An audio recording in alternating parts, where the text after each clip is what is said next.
you said there was an understanding of the ecosystem, but did you actually talk about, okay, well, Jordan's doing this job and Stefan's doing this job, and then Tommy's got this job to do? I remember there was a lot of conversations like that where it was like, say Ben Shapiro or someone would say something that people like us would describe as like really cucked, or it was like a take saying like, oh, Jewish people are amazing or something, or Israel is great or whatever. And we'd always like, you'd roll your eyes and be like, oh, Ben, but like we understand his role, and he, we all get what's going on, that he has to say that. And that's extremely important to have people at the very, very beginning, because we know that a lot of, like, most of our audience, most of our people weren't directly finding us because we were on like the second layers. It was always through those people, and those people were directly connected to us as well. Like Jordan Peterson did stuff with Rebel Media. I met him at a Rebel Media speaking tour that I did in Toronto.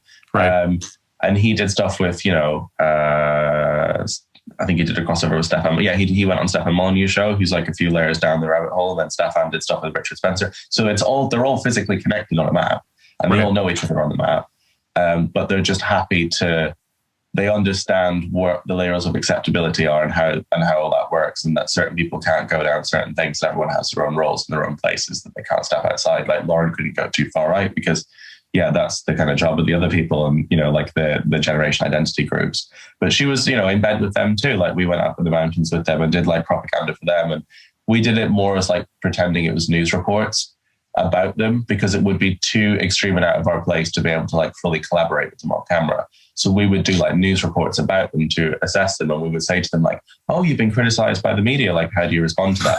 And that way it was still, wow. But it was still to just do glossy propaganda for them, because then the next scene would be like cool music of them coming down the mountain and stuff. So it was just like an acceptance of all that stuff. That's slick. So not only is there a kind of paranoia about who's infiltrating, there's also sort of a hyper awareness and hyper vigilance with regard to who the influencer's particular demographic is, and whether and also probably this vigilance around how far are you going to push any one line before you are in either somebody else's territory, or the whole sort of project of working together with these other groups begins to fall apart because you've pissed too many people off or you've gone too far.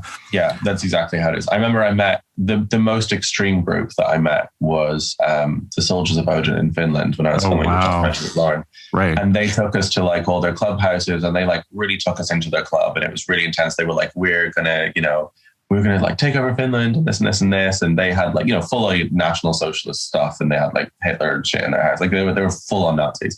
But they were like, we get what you're doing, like keep up the good work. Like to me as well, they were like, Kaylin, you and Milo like being gay and doing this, like this is really good. Like it's really, really good for us all. Even though they're like full on, I guess, gay aging Nazis, they're like, they understand the role that I had and people like Milo had, and they understand that they need that for themselves to grow because they're at the end of that rabbit hole. So there was an understanding from even the most extreme groups.